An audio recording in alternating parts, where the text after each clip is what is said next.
Bom, boa tarde a todos. É um prazer estar aqui para conversar com vocês. Acho que é muito importante sempre a gente, falar sobre informações, né, propagar informações a respeito de tudo e, inclusive, dos transtornos psiquiátricos que muitas vezes são mal compreendidos, né, e são vistos de um modo que acaba trazendo mais problemas para as pessoas, justamente por essa, às vezes, dificuldade que surge dos preconceitos que a gente já estabelece, né, até por falta de informação. Isso vale para a sociedade em geral. Então, acho que toda a divulgação que a gente possa fazer sobre o que são transtornos psiquiátricos, boa informação que a gente possa passar, contribui, inclusive, para que diminuam as dificuldades das pessoas de lidarem com isso. Então, hoje eu vou falar um pouco com vocês sobre o uso de substâncias, que são o álcool e outras drogas, né, quando uma pessoa tem um transtorno de humor, que são as depressões e transtornos bipolares, né? Fala no plural porque a gente tem mais de um tipo de transtorno bipolar e mais de um tipo de depressão. Então, o uso no plural se aplica. Sim, por favor. Bom, eu vou falar brevemente para vocês, porque não sei se todos estão familiarizados com os tipos de transtorno de humor que a gente tem. Basicamente, nós temos dois grandes grupos, que são os transtornos bipolares, né, que naqueles em que ocorrem, então, episódios de mania ou hipomania, e a pessoa já teve um episódio de depressão mais frequentemente. Nem sempre isso ocorre. Então, ele é obrigatório, a presença do episódio de depressão é obrigatória quando a pessoa tem só hipomania. Se uma pessoa já tido um episódio de mania, ela já é considerada tendo um transtorno bipolar do tipo 1, que a gente chama, né, independentemente de ter ou não episódios de depressão. O episódio de mania é um quadro de exaltação do humor, né, do nosso funcionamento, né, no que diz respeito ao humor. Então, a gente, quando tem um episódio de mania, a gente fica ou muito irritado, ou muito agitado, com ideias de grandeza, às vezes, né, com uma agitação psicomotora maior. As pessoas tendem a falar muito, é difícil interromper a pessoa, dialogar com ela. A irritabilidade muito frequentemente está presente, então a pessoa se torna às vezes mais explosiva, pode se tornar eventualmente agressiva, embora isso não seja a regra, mas pode acontecer. Então é um quadro onde a gente tem uma alteração que é patológica, né, do funcionamento da pessoa para cima, a gente chama, porque ela está mais acelerada, está às vezes alegre, de um modo que não é compatível com o que ela está experimentando naquele momento, né? E, como eu falei para vocês, possivelmente irritada, falando muito, dormindo pouco, com excesso de energia, se envolvendo em muitas atividades que às vezes são atividades que colocam a pessoa em certo risco, exemplo, fazendo compras exageradas e coisas assim. Enfim, então isso é um episódio de mania descrito de um modo muito informal, né? A hipomania, ela tem em geral uma duração menor e uma intensidade também menor desses mesmos sintomas que eu falei para vocês. E a depressão é o polo oposto, né? A gente vai para essa perda de energia, de interesse nas coisas, muito frequentemente um sentimento de tristeza que não tem relação com o que a pessoa está vivendo naquele momento, né? A pessoa começa a ter um pessimismo exagerado, ideias de ruína, ela perde muito da capacidade ou das capacidades dela de executar as tarefas cotidianas que ela estava habituada a executar. Então, lógico que nos quadros graves, nos dois casos, nós podemos até sair da realidade, que é quando a gente diz que tem sintomas psicóticos. Tanto na depressão quanto na mania grave, as pessoas podem vir a ter sintomas psicóticos, que é quando a pessoa perde a capacidade de transitar na realidade, que é a realidade de todos nós. Então, a pessoa começa, às vezes, a ter alucinações, que que são alterações da senso-percepção, ouvir vozes, ver coisas, né? Ou delírios, que são alterações do pensamento, a gente imagina coisas que não existem. Então isso pode acontecer também nos quadros mais graves de transtorno de humor, mas não é o mais frequente, isso é mais raro, né? Os transtornos depressivos, a gente faz esse diagnóstico quando a gente tem somente episódios de depressão. Às vezes a pessoa tem um único episódio na vida, às vezes tem episódios repetidos de depressão. No caso dos transtornos depressivos, existem quadros que são mais prolongados, né? Duram pelo menos 2 anos, sem um intervalo muito grande, assim, sem sintomas, que é a distimia. São sintomas depressivos mais leves, mas com uma duração grande. Não é um período pequeno que a pessoa fica assim. É pelo menos 2 anos, em geral, muito mais do que isso.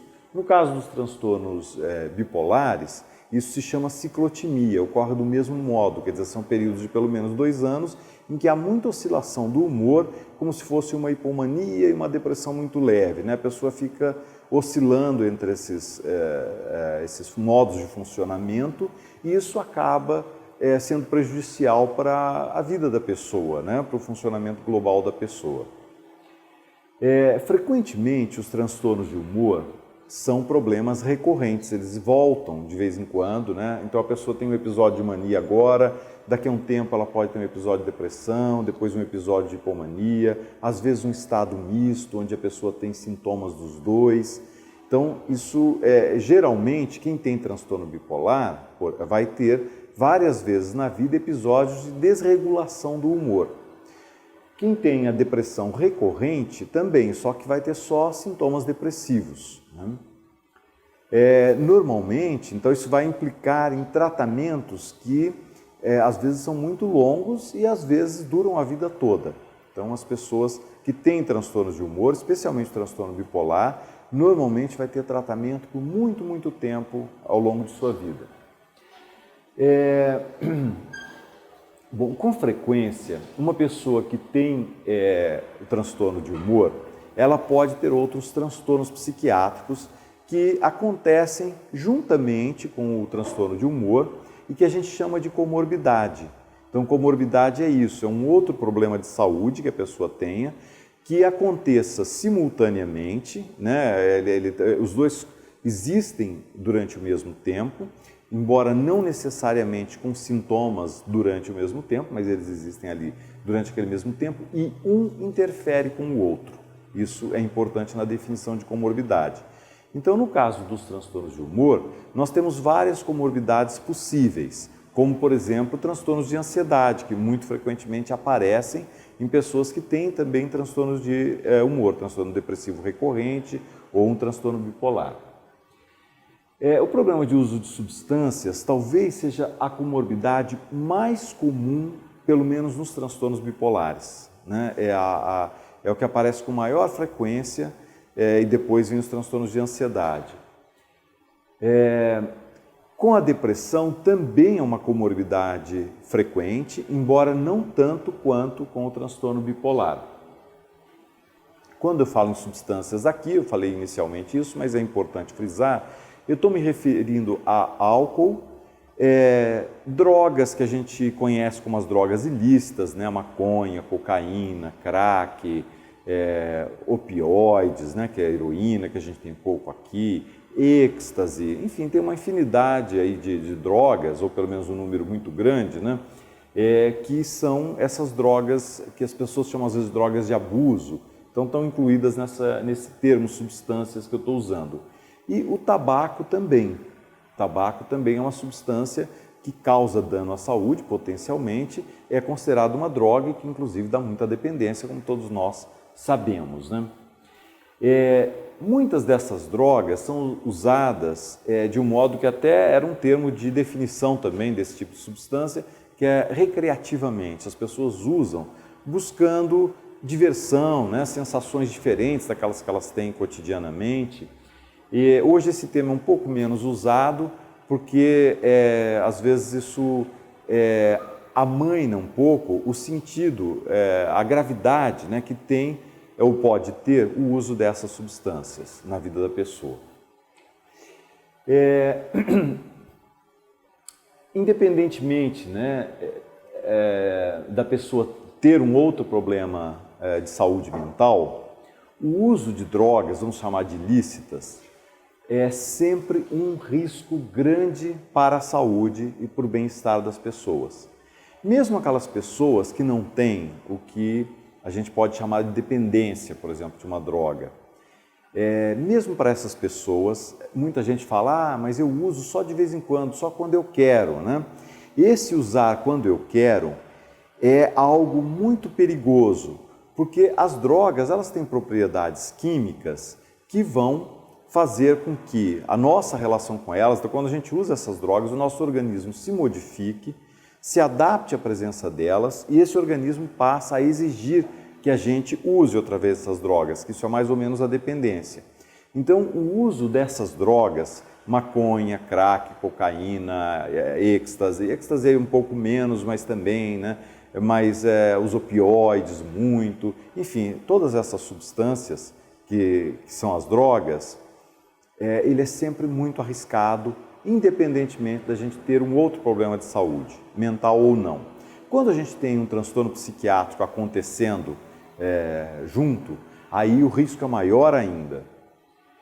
O álcool é uma droga lícita, né? A gente encontra o álcool para vender e a gente compra o quanto a gente quiser. Mas o álcool, ele também pode implicar em problemas muito sérios para a saúde, tanto de quem tem problemas psiquiátricos quanto de quem não tem. A gente pensa muito, quando pensa em álcool, nas pessoas que abusam do álcool, vão abusando, se tornam dependentes, e aí a gente pensa muito nos problemas comportamentais, né? Na embriaguez, que torna as pessoas, às vezes, inconvenientes, às vezes, pessoas que se colocam em risco e colocam quem está perto também em risco. Mas o álcool tem outros problemas. O álcool usado excessivamente é uma das grandes causas de câncer do aparelho digestivo. Então, existem muitos problemas relacionados ao consumo excessivo de álcool e que normalmente não são considerados pelas pessoas.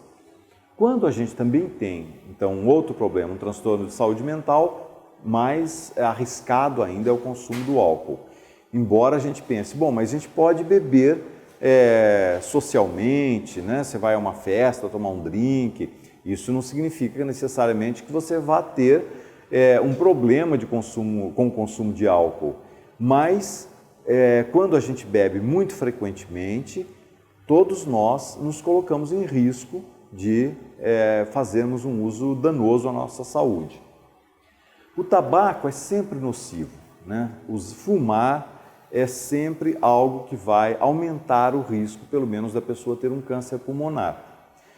80% dos diagnósticos de câncer de pulmão no mundo se devem ao uso de tabaco, para a gente ver como é importante o dano causado pelo tabaco. A maconha, que muita gente pensa que não traz problemas de câncer pulmonar, ela traz também. Ela também tem muitos agentes carcinogênicos. No baseado, ali existem muitos agentes que aumentam o risco da pessoa desenvolver um câncer de pulmão ou de outros órgãos do corpo, mas especialmente do pulmão. E os medicamentos, né? A gente pensa, às vezes, tem medicamentos que são usados de um modo que não foi prescrito pelo médico, né? A pessoa usa com outros objetivos e, às vezes, começa a fazer um uso repetido, frequente, de grandes quantidades, especialmente benzodiazepínicos, que são substâncias usadas para diminuir a ansiedade, para tranquilizar ou para induzir o sono. Muitas vezes elas são usadas de modo abusivo pela pessoa que compra, às vezes via internet, né, sem prescrição do médico, ou mesmo quando o médico prescreveu, a pessoa não usa como ele prescreveu, usa do jeito que ela quer. Então ela corre o risco também de se tornar dependente dessas substâncias e passar a ter problemas com elas. Mas quando uma pessoa usa uma substância que potencialmente pode até trazer problemas, mas se ela usa de acordo com a prescrição médica, isso não é considerado um uso de drogas, digamos, né? Não está fazendo uso abusivo. Então, assim, mesmo que nem todo uso de substâncias principalmente quando a gente pensa em álcool, né, acarrete um dano à saúde, a gente tem sempre que considerar que o risco de danos objetivos à saúde que ele existe. Então, sempre considerar esse problema, né? Quando a gente fala em uso problemático de substâncias, isso é um diagnóstico psiquiátrico.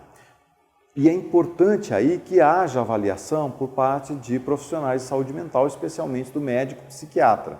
Porque muitas vezes a gente sabe que uma pessoa fez uso de uma droga em algum momento da vida e a gente já fala, esse é viciado, que é até um termo ruim que a gente não deve usar, porque ele é um pouco pejorativo, né? Implica em discriminação já, aumenta o estigma em relação às pessoas que têm problemas com drogas, né? Mas quando a gente ouve, ou sabe que uma pessoa eventualmente usa uma substância, até cocaína, por exemplo, que é uma droga também muito ruim, né? A gente já fala, essa pessoa tem problemas com drogas. Não necessariamente. Quer dizer, ela pode estar sob risco, mas ainda não ter o problema. Por isso que precisa ser avaliada pelo médico, que vai usar critérios, né, para ver se a pessoa tem um uso problemático da substância ou não. O uso problemático das substâncias, esse termo, ele é um termo mais moderno, ele está mais de acordo com as classificações mais recentes que a gente tem em psiquiatria, e ele engloba, eu acho que eu vou até falar nisso para vocês, mas já adiantando, ele engloba o que antes a gente valorizava mais como dependência, abuso, uso nocivo. Hoje isso está tudo englobado por esse termo de uso problemático de substâncias. Desculpe, o slide anterior, por favor, que sim, eu que errei. Bom, o que é então esses transtornos por uso de substâncias, né, o uso problemático de substâncias? Implica num conjunto de sintomas que são de ordem cognitiva, do nosso comportamento e também da fisiologia, do modo de funcionamento do nosso organismo, que indica que uma pessoa está usando de uma forma frequente, continuada, uma substância, mesmo que ela mesma perceba que essa substância está causando problemas para ela. No mínimo porque ela não consegue evitar o consumo, quando ela até deseja isso. Então isso mais ou menos caracteriza o que é um uso problemático de substâncias.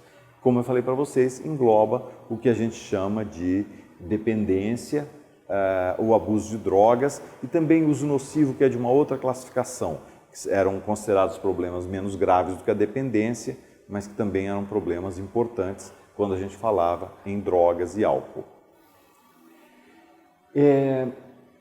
Quais são os critérios que um psiquiatra usa, né, para diagnosticar um problema como esse, né, um uso problemático de alguma substância, seja ela álcool, tabaco mesmo, outras drogas? Então, primeiro, a gente tem que pensar que isso tem que acontecer com uma certa frequência. O critério de tempo usado é pelo menos um ano, né, nesse ano anterior ao momento que a pessoa está sendo examinada. Então, a pessoa tem que apresentar pelo menos 2 desses critérios que estão aqui nesse slide, para que a gente pense que ela faz uso problemático de uma substância. Então, é uma frequência, né, ou quantidades de consumo que estão acima do que a pessoa pretende, esforços mal sucedidos de controle. A pessoa, ela até se propõe, ela sai, ela fala, hoje eu vou beber uma taça de vinho no jantar. Quando ela viu, ela já pediu uma garrafa inteira e bebeu a garrafa inteira. Ela planejou até um consumo controlado, mas ela não conseguiu. Muito tempo gasto para consumir a droga, isso implica na procura, seja de uma droga, seja do álcool, né? E no consumo e na recuperação, né? Que a pessoa depois tem que ter, por exemplo, a ressaca, né? Que é uma recuperação do consumo. Então as pessoas acabam empregando muito tempo da vida delas em função do consumo de uma substância. Isso também é um critério. Fissura. A fissura é aquela apetência muito grande, um desejo muito grande de usar a substância, então, que está causando problema para a pessoa. Então, a pessoa ela pretende não usar, mas vem uma vontade incontrolável, que às vezes é desencadeada por fatores vários, do ambiente, inclusive, né? Às vezes, ver um local, por exemplo, onde a pessoa sabe que a droga é vendida, aquilo desperta a fissura nela. E a fissura, às vezes, é muito difícil de ser controlada, né? Vem aquele desejo que é tão intenso que mesmo a pessoa que estava abstinente, ela não estava usando, ela estava tentando realmente ficar sem aquela substância, mas ela não resiste à fissura, vai e consome novamente a droga. Falhas no cumprimento de obrigações, isso é muito frequente em quem tem problemas com álcool e com drogas, outras drogas, né?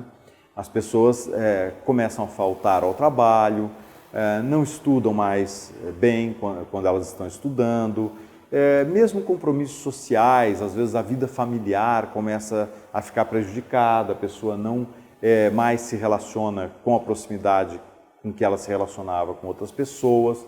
Então a vida vai se alterando nesse sentido desses prejuízos também. A pessoa usa, apesar de ter problemas nas relações pessoais dela ou problemas sociais mesmo, né? Começar a ser taxada de bebum, ou as pessoas não convidam mais, né, para certas festas, por exemplo, porque sabem que a pessoa poderá ficar alterada pelo uso de substâncias. A pessoa começa a brigar muito com o seu cônjuge ou com pessoas da família ou amigos. Então a pessoa até às vezes percebe isso, né? Mas ela, mesmo assim, ela consome a substância aí em questão. O abandono de atividades ocupacionais, sociais ou de lazer, né? Que então pessoas que faziam certas coisas habitualmente, né? Trabalhavam regularmente, ela efetivamente sai para poder ficar mais à vontade para usar drogas, deixa de ir, por exemplo, ao encontro de família, ela não vai mais porque ela está ocupada em usar drogas e assim por diante, né? Muitas atividades podem ser substituídas pelo consumo das substâncias. Isso é um outro critério. O uso em situações que implicam em perigo físico objetivo. Por exemplo, o beber e dirigir, né? Pessoas que consomem álcool e pegam seus automóveis, saem dirigindo. A gente vê quantos acidentes ocorrem por causa disso. Às vezes, quantidades pequenas de álcool já causam problemas no funcionamento da pessoa que as tornam incapazes para dirigir enquanto elas estão embriagadas. Então, esse é um outro critério também de uso problemático de substâncias. E aquilo que eu venho falando aí, que apesar de ter consciência desses problemas físicos ou psicológicos, as pessoas elas têm consciência, até querem parar de usar, mas continuam usando mesmo assim. Tolerância. Tolerância aqui não é no sentido coloquial, sentido do dicionário, mas é quando uma pessoa ela tem um determinado efeito quando ela consome uma droga, e ela vai consumindo repetidamente e aquele efeito vai diminuindo. Então ela precisa usar quantidades maiores daquela mesma substância para que ela tenha aqueles efeitos que estão registrados na memória dela. Então se diz que ela está desenvolvendo tolerância à substância, tá? Precisando de quantidades cada vez maiores para ter os efeitos que ela tinha quando ela registra isso na memória como os efeitos que ela busca, né? E a síndrome de abstinência também é um critério. Grande parte das substâncias que eu mencionei, quando as pessoas interrompem o seu consumo, especialmente se não estão fazendo um tratamento farmacológico, elas têm síndromes de abstinência, que são sintomas que aparecem que dependem muito do tipo de droga que a pessoa usava. O álcool tem uma das síndromes de abstinência mais características que a gente conhece, que quando muito grave é o delirium tremens, né? Aquele que a pessoa ela sai da realidade, ela fica muito confusa, ela treme também, né? O tremens né? Tem a ver com isso também, treme, né? Mas ela sua muito, ela fica com a coordenação motora muito prejudicada, e isso vai se agravando e ela pode começar a ter alucinações, especialmente visuais, e ver bichos, né? Que a gente conhece muito isso nos alcoolistas crônicos, é chamado de zoopsia. A pessoa tem ideias delirantes, que são ideias delirantes secundárias, né? Aquele quadro que ela está tendo, mas que fazem com que ela fique ainda mais confusa quando ela tenta entender o que está acontecendo com ela ou no meio que a cerca.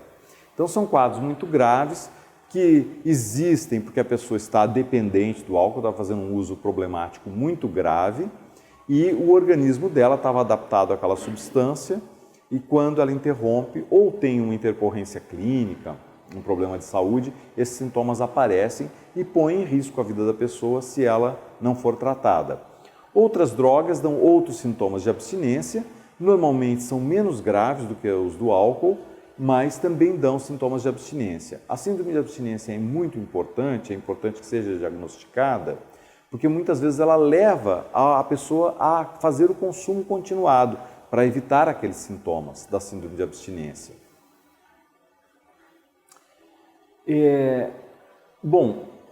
Qual a relação, né, que esse uso de substâncias pode ter com as pessoas com transtorno bipolar, por exemplo?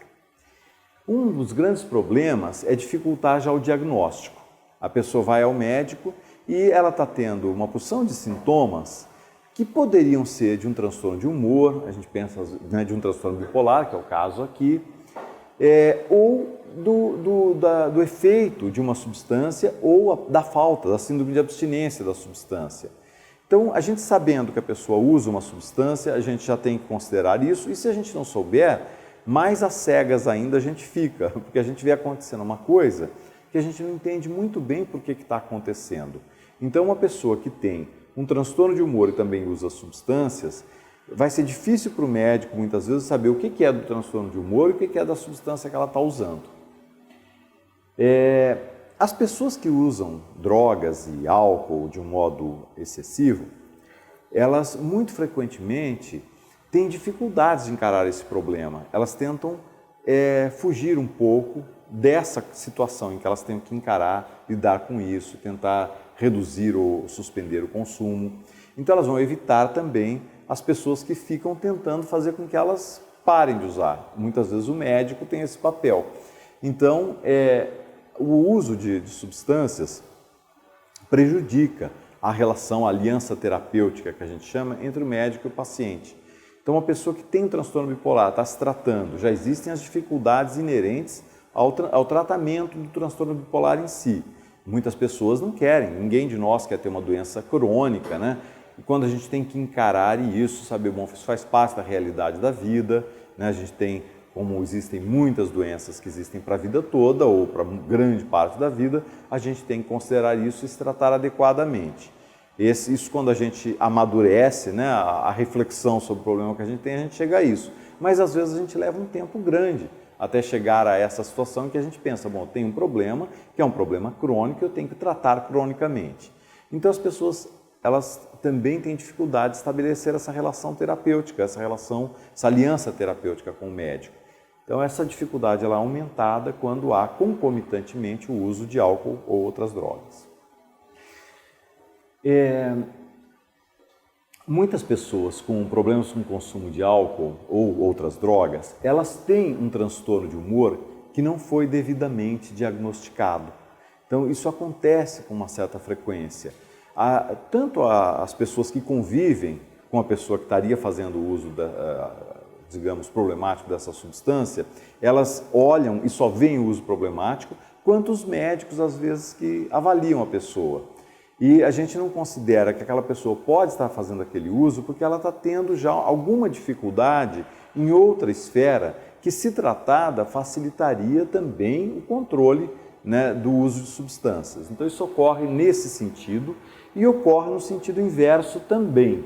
Quer dizer, muitas pessoas com transtorno de humor, elas usam drogas ou álcool excessivamente e nem contam. Então elas estão usando até porque aquelas sensações que elas têm, pelo menos durante a ação, né, aguda da substância, está trazendo algum bem-estar a elas. Então elas usam a substância, não contam para ninguém e elas não têm muita noção de que essa substância vai prejudicar o transtorno bipolar, o curso da doença, né?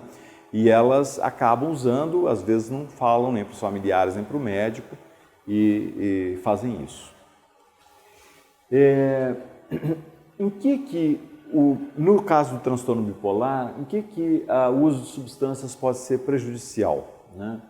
Quando a gente pensa no curso da doença, ele é agravado pelo uso de quase todas essas substâncias. E como é que se dá esse agravamento? Primeiro, a pessoa ela tem mais episódios do que ela teria se não usasse o álcool ou outras drogas. Então, mais frequentemente ela vai entrar em depressão, em hipomania ou em mania, né, do que ela entraria se não estivesse fazendo uso. Esses episódios de desregulação do humor, eles tendem a ser mais duradouros e são mais graves, os sintomas são mais severos, acentuados, né, do que seriam se a pessoa não estivesse usando substâncias. A outra questão é o comportamento violento. Então, uma pessoa, por exemplo, que começa a se embriagar com frequência, ela vai ter menos crítica, como ela está já com uma alteração na impulsividade, no controle, né, esses comportamentos sobre os quais normalmente a gente tem controle, ela pode se tornar violenta. E uma coisa que já é uma constatação por estudos que se tem feito, né, ao longo do tempo, é que as pessoas que têm transtorno bipolar e também usam substâncias, elas têm um risco maior de tentativas de suicídio. Então, isso é uma questão bastante importante. Também, quando a pessoa não está num episódio de humor, não está em mania, hipomania ou depressão, a pessoa que tem transtorno bipolar está fazendo um uso de uma droga ou de álcool, ela tende a ter um humor mais instável. Então, são pessoas com mais dificuldade nos seus relacionamentos, né, na sua vida profissional, porque elas têm uma instabilidade maior. A resposta aos tratamentos também é muito pior quando uma pessoa usa álcool abusivamente ou outras drogas. Por exemplo, as pessoas que usam álcool desse modo, que se tornam dependentes, então, como a gente falava e fala ainda, né? Ela, por exemplo, responde muito mal ao lítio, que é uma substância usada para o controle do transtorno bipolar. Isso ocorre também em relação a outras drogas, de um modo menos estudado, mas também a gente sabe que uma pessoa que use outras drogas, ela tende a responder não tão bem ao tratamento com lítio, que é uma substância preciosa, né, para a gente tentar controlar esses transtornos de humor, ou transtornos bipolares do humor.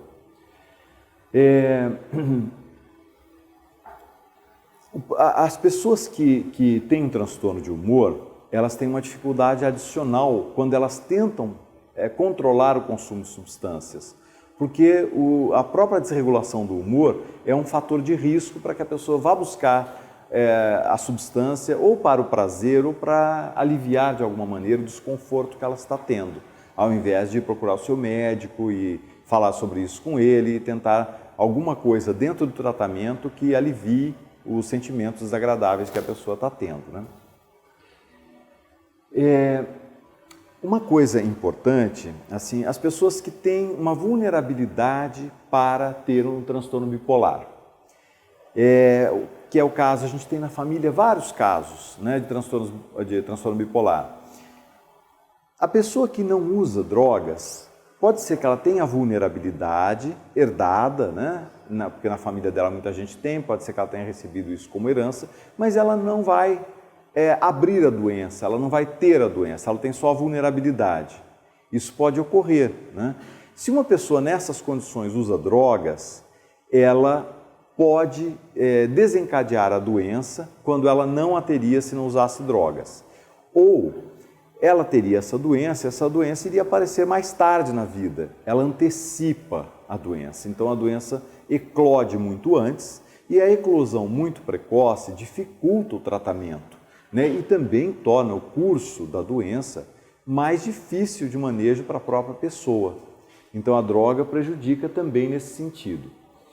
Quando uma pessoa já tem o transtorno bipolar, já aconteceu dela ter uma vez na vida um episódio de mania, de hipomania e tem depressão, né? Quando ela usa também drogas, o que pode acontecer é que no uso dessas drogas, ela desencadeia um episódio que ela não teria de outra maneira. Então, ela usando as drogas é como se ela estivesse indo no sentido contrário ao do tratamento, né? Então o tratamento está ali para controlar, para evitar que ela tenha novos episódios e a droga faz o contrário, faz com que ela tenha um novo episódio. Então é um prejuízo bem importante para a pessoa.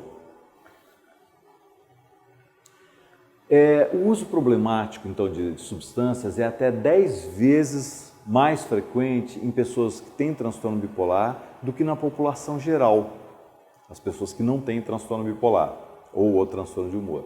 No caso da depressão, também é mais frequente do que na população geral, mas é menos frequente do que em quem tem transtorno bipolar.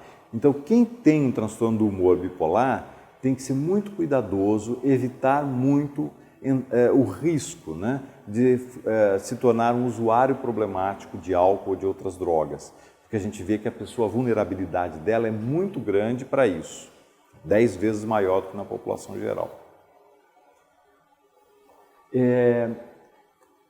Como eu falei para vocês, a gente tem muitas drogas que podem trazer dificuldades para as pessoas, mas eu vou destacar duas que são muito importantes. Primeiro porque o uso delas é muito frequente na população e depois porque a gente tende a considerar drogas que não causam muito problema. Então uma delas é o álcool. A gente tende a ser mais permissivo, né? Fala, mas pô, todo mundo bebe, olha como tem um amigo que bebe aí, ele vai tomar uma garrafa de uísque por dia, né? E ele até parece que não tem problemas, ele tem muitos problemas. Às vezes ele já se tornou tão tolerante ao uísque que esses problemas ele controla, não se traduzem no comportamento dele, mas ele está aumentando muito a chance dele se tornar dependente, dele ter um câncer de aparelho digestivo, outros tipos de câncer, né, dele vir a ter uma demência por conta desse uso abusivo do álcool. Então tem muitos problemas, sim, mesmo que a gente não consiga identificar. Então o álcool, mesmo sendo uma substância lícita, que está presente na nossa vida, né, ele é um fator de risco e a gente tem que tomar muito cuidado. Quando a gente tem um problema de funcionamento, né, mental, que nos traz sofrimento, nos traz desconforto, o risco que a gente tem de recorrer ao álcool, por exemplo, para tentar um alívio, é muito maior do que o das pessoas que não têm um problema tão difícil de lidar como o que a gente tem. Ele é muito maior, então a gente vai ter uma chance muito maior de usar esse álcool de um modo que nos prejudique.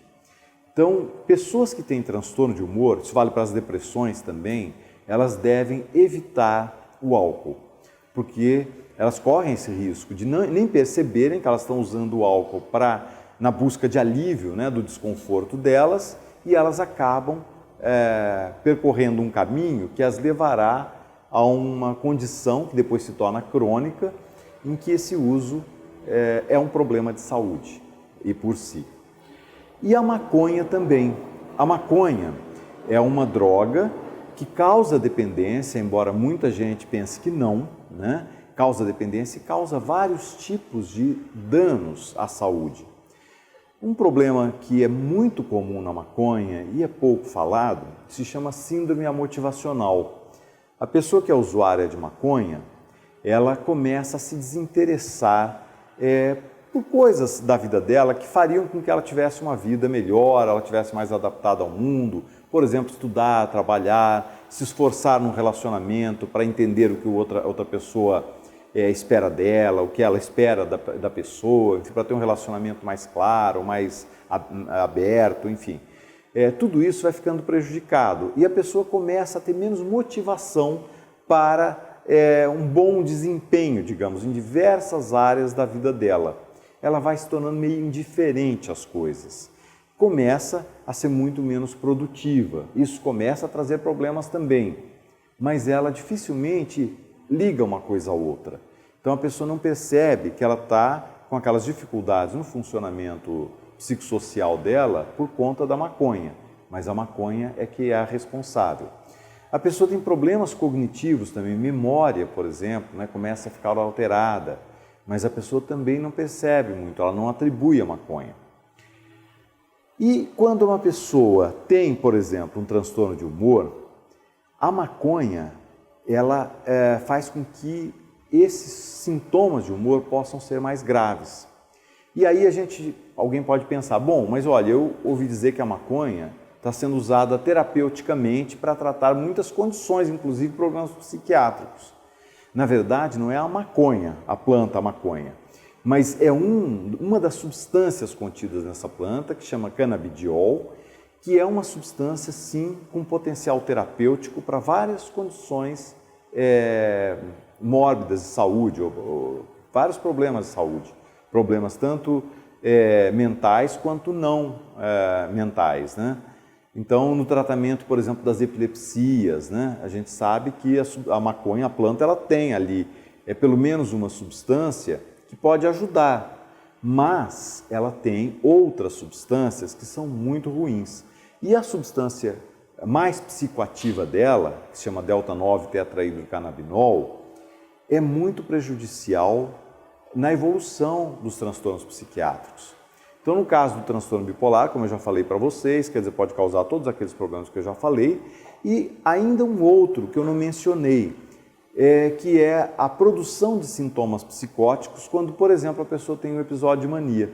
A pessoa que tem um episódio de mania usuária de maconha, ela tem muito mais chance de sair da realidade, de começar a ter alucinações, né, a começar a ter delírios por conta do uso da maconha. Porque o sistema canabinoide ele está envolvido, muito provavelmente, na produção de o que a gente chama de sintomas psicóticos produtivos. Então, a maconha, ela é danosa, sim, é danosa para qualquer pessoa e é muito pior para pessoas que têm transtornos de saúde mental. Então, a gente não pode se enganar quanto a essa questão. Bom, a maconha é terapêutica também, não é a maconha, mas sim alguns dos componentes dela que têm esse potencial terapêutico e que teriam que ser usados isoladamente. Então, essa substância vai para o laboratório vai extrair a substância que é boa, eliminar as outras, isso é transformado no medicamento e aí sim a gente vai usar. A gente não pode ir fumar a maconha para tratar um problema, porque a gente sabe que a maconha tem uma substância que ajuda nesse problema. Então, isso é bastante importante e essas duas substâncias eu destaquei por essa razão, porque muito frequentemente a gente toma como substâncias que não causam mal. Hoje o tabaco, que é uma substância muito maléfica para a saúde, já existe essa informação, ela está mais disseminada na sociedade, todo mundo sabe que fumar faz mal. Então até nos pacotinhos de cigarro vem lá aqueles inúmeros problemas que o cigarro causa, então a gente está mais ciente, pelo menos, desse potencial danoso do cigarro, mas não tanto quanto a maconha e ao álcool. Por favor. Outra substância aqui, eu destaquei essa por outra razão, que é esse problema de saúde cada vez maior que a gente tem nas sociedades, na América Latina mais, porque na Europa e Estados Unidos eles talvez tenham mais problemas com ópio ou opioides, né? Mas aqui na América Latina, aqui no Brasil, cada vez a gente tem mais problemas com crack e cocaína. São substâncias que anteriormente, há uma década ou mais atrás, eram caras, especialmente a cocaína em pó. Hoje não, hoje são substâncias baratas que as pessoas encontram com muita facilidade e normalmente podem pagar, e são substâncias que dão muita dependência e fazem muitos estragos na saúde, né? O crack, ele na verdade é uma forma modificada da cocaína. Muita gente não sabe disso, acha que o crack é outra droga, né? O crack é uma outra preparação da cocaína, que é para ser usada fumada, né? E que produz concentrações sanguíneas da cocaína muito maiores, muito mais rapidamente, por isso tem um potencial para dependência muito maior do que a cocaína aspirada, né? A cocaína usada em pó, ou esfregada em mucosas, né? Então o crack é realmente uma droga mais deletéria, mais danosa, né, do que a cocaína em pó, mas ambos são muito prejudiciais à saúde. E também com uma certa frequência a gente vê pessoas, por exemplo, com depressão, que vão cheirar cocaína ou usar crack para tentar controlar os sintomas depressivos. Então isso é uma coisa importante, né? A gente sempre está alerta para esse tipo de risco que existe, porque hoje ele está cada vez mais próximo das pessoas. Elas encontram na esquina da sua casa essas substâncias. E algumas pessoas falam, mas por que não tentar? Eu já não estou me sentindo tão mal, qualquer coisa vai me fazer bem, né? Já que isso aqui anima, deixa eu tentar usar essa substância, porque ela é estimulante. Só que depois ela traz uma porção de problemas para as pessoas. Bom, gente, para terminar, eu acho que alguns aspectos assim, que eu gostaria de destacar é que, antes de mais nada, isso vale acho para tudo na vida, né? Mas quando a gente pensa em drogas, droga é um problema que traz muito estigma para o usuário, né?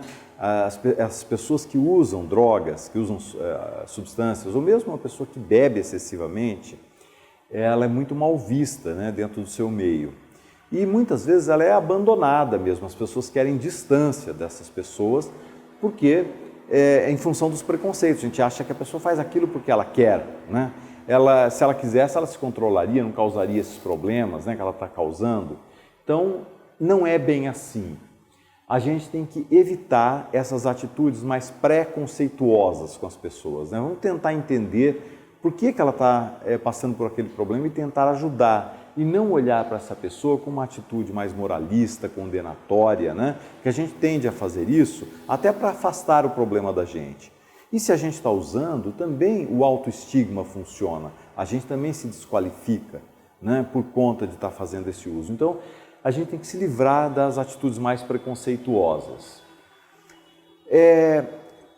Todos nós, tendo na família, nos amigos ou os profissionais de saúde, nós temos que tentar acolher as pessoas que têm problemas com o uso de substâncias, tendo um transtorno ou transtorno psiquiátrico ou não, né? Ter empatia, não só simpatia, mas realmente tentar, né, estar mais próximo na compreensão do que está ocorrendo com a pessoa e a gente se colocar no lugar dela, né, para ver o quanto é difícil, às vezes, um controle dessas condições que trazem tantos problemas, né? E isso nos possibilita ser mais solidários. E a solidariedade é fundamental para a gente ajudar as pessoas, e a gente ajudando as pessoas que nos cercam, a gente também terá uma qualidade de vida melhor. Então, nós temos que ter uma atitude solidária. A tolerância, e aqui a tolerância tem um outro sentido do que daquele do critério diagnóstico que eu falei, aqui é a tolerância do dicionário, né? Nós temos uma atitude mais aberta, mais compreensiva, mais empática com as pessoas. Ela tende a ser de grande ajuda para todos. Tanto para quem está tendo um problema, mais objetivamente, a pessoa que tem um problema, tem um transtorno bipolar, está usando drogas, quanto para os familiares, os amigos e mesmo os profissionais de saúde, que às vezes tendem a ver de um modo enviesado essa pessoa. Então nós temos que ser tolerantes.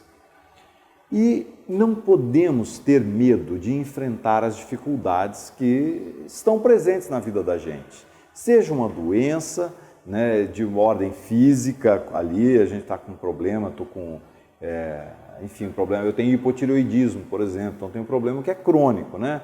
Que chato ter que tomar remédio todo dia. Não, ainda bem que tem um remédio para eu tomar todos os dias, eu tenho que poder enfrentar isso. Se eu usasse drogas, seria a mesma coisa, o legal seria que eu tivesse essa atitude de enfrentamento, eu vou reconhecer o problema que eu tenho, e vou tentar lidar com isso da melhor maneira possível. Isso vale também para os transtornos psiquiátricos. Eu tenho um transtorno bipolar, tenho depressão recorrente. Deixa eu ver qual é o melhor tratamento, né, para que eu fique bem, porque os tratamentos existem para isso, né? Não é para colocar a gente em caixinhas, em gaiolinhas, como normalmente a gente tende a pensar, mas é para que a gente viva melhor. Então a gente tem que enfrentar as dificuldades que a gente tem para realmente viver melhor. Então era isso que eu queria falar para vocês, obrigado. E agora o Dr. Luiz Felipe vai continuar e depois da fala dele a gente vai fazer um intervalozinho então e aí as perguntas poderão ser feitas. Obrigado.